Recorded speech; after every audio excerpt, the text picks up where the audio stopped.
Hey everybody, welcome back to another edition of Cooking Rules with Jules. That's me. I'm here to help make your kitchen experience easy and healthy and show you my best tips, tricks, and hacks to make you be your own personal chef. So today, as promised, we'll be doing braised cabbage, but I went ahead and decided to go ahead and do a whole meal just in case you were interested in more than just some veggie side dishes or veggie main dishes. So today we have the braised cabbage with a paprika pork chop and also some roasted sweet potatoes. So I will flip the camera here and show you what we have for today. So this is what you're gonna need. I have here, these are really small sweet potatoes, so I have two that I'm going to dice up. I have one lean pork chop, that's about 3.5, 4 ounces. I have an onion. This is about a half a head of a small red cabbage. I used some of it earlier in the week. My spices du jour, red pepper. If you like things a little bit spicier, that's for the cabbage. The caraway seed is also going to go into the cabbage. So this is also in like the fennel family. So if you've ever had rye bread, you'll probably have had some caraway seed. And then also smoked paprika. I have been obsessed with this, but I just love, love, love the flavor. That'll be for your pork chops. You'll also need some apple cider vinegar, just a little bit for your cabbage, of course, olive oil, and then your cookware. So I have 2 pans here. I have my larger saute pan and then my little omelet pan there, which I'll be making my protein in since it's just for me. You can also do the cabbage in cast iron, which is actually my favorite method of cooking this braised cabbage, but today I'm gonna go ahead and do it all in regular skillets since that's what most people have on hand. All right, let's get started because I'm getting hungry. Here we go. We always want to start with our carb or starch first since they seems to take more time to cook than protein and veggie. So what I went ahead and did was I peeled my sweet potato, cut it into half, and then cut it again into quarters. And then from that quarter, I made 4 little slices. So now you have these little kind of pizza style looking size slices. And then from there, I went ahead and diced it up. So I'm going to finish dicing my sweet potatoes. I'm going to put them in a bowl and toss them with some olive oil, and I'm also going to mince some garlic here on my microplane and get those seasoned up with salt, pepper, and get them in the oven so they cook in time. So into my bowl went my potatoes with the olive oil, and I use sea salt, you guys, but you can also use regular salt. I don't prefer it. I prefer sea salt or a pink Himalayan sea salt, but whatever you have on hand works too. And then I also seasoned with some black pepper. And then also I'm gonna toss these with just a little bit of that smoked paprika. Throw them to the oven at 375 and let them bake anywhere between, it depends on how big your slices are and how many potatoes you're making, 35 to 45 minutes. And here we are. They're spread out on my pan and ready to go. Now that my potatoes are baking in the oven, what I went ahead and did was slice up about 1/4 of an onion. This happens to be a sweet onion. And I took my head of cabbage and I cut it into a quarter, sliced it down long ways, and then sliced it down again. So I have these nice little chunks, which once they start to cook down, will tear off into these little pieces here. I also microplaned some garlic. If you can also use minced garlic, I prefer to use everything fresh. I don't like anything prepared, but depending on how you slice your garlic also kind of gives it a different flavor.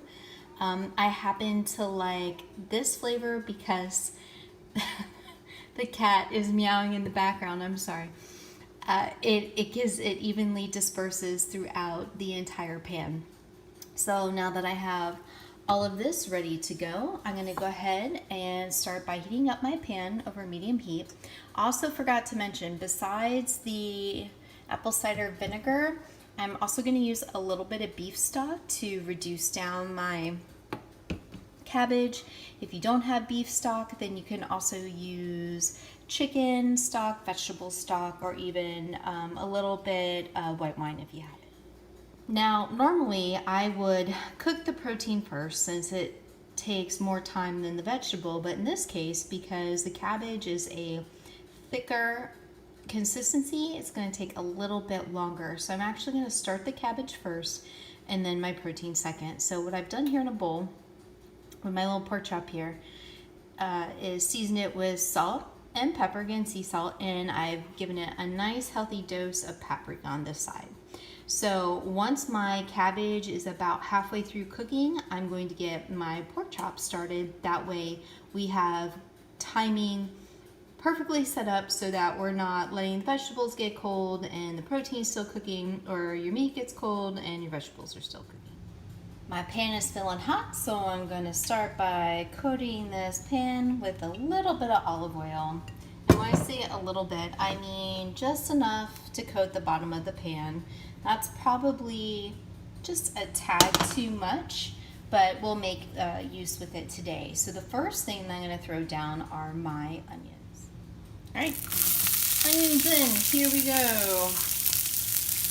This would be so much easier, guys, if I had a tripod, which I'll get within the next 2 episodes. Okay, so I'm gonna let my onions saute until translucent. Of course, I'm gonna season them with a little bit of sea salt, and then once they start to get that translucent color, I'm gonna add back in my cabbage, as well as some caraway seeds. So you can put as many or as little as you want in there. I happen to like these, so I'm going to give them a pretty good depth. My onions are looking right about how I want them. They're starting to get a little brown, a little caramelized. That's good. That means they're releasing their sugars and becoming extra caramely and delicious. So what I'm going to do to my onion mixture now is going to come back, add in all of my cabbage,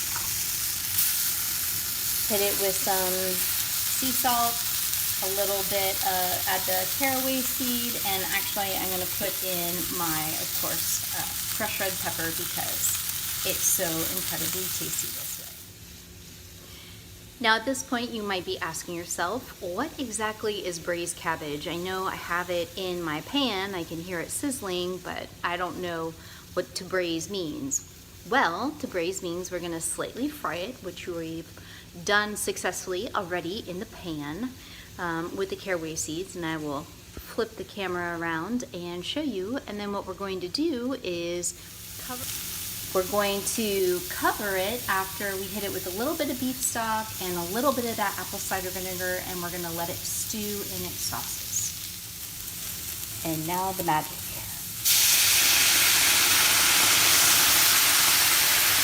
That'll be enough, and then I'm going to come on over and grab my apple cider vinegar, and just depending on how tart you like things, you can add as little or as much, so anywhere from like a tablespoon to 2 tablespoons. So I have about, I would say, a tablespoon left in here, so I'm just going to go ahead and polish that on off, cover it, and let it simmer for about another 10 to 15 minutes. This cabbage is about halfway through, and as you can see, it's wilted down and it smells delicious in here. So I'm going to continue to let that braise. I'm going to turn the heat down just a little bit more so it doesn't burn. And then I'm coming back here because I have my other little fry pan started. I've heated this over a medium heat, and I'm going to start my pork chop. So I'm going to do this one, it's pretty thin. I'm going to give it about 2.5 minutes on each side and then be done with it and pull it off the heat. And into the pan we go. Into the pan it goes. So we hear that nice little sizzle. That says to me that the pan was hot enough. We're going to get a good sear, and that oil is going to crisp up the outside of the meat and not just sop up and become a greasy mess. So we have one side done. That was exactly 2 minutes and 20 seconds on one side, and we're about halfway through on the other. And once this is done, I'm gonna pull it out of the pan And I'm going to serve with the cabbage, which I'll pan on over here, which you can see looks nice and caramelized and delicious. All right, everything's looking done. As you can see, my sweet potatoes are a little bit browned on the outside, a little crispy. We already know that cabbage is looking amazing. And we also have this pan-fried pork chops. So I'm going to plate it up and show you what that looks like.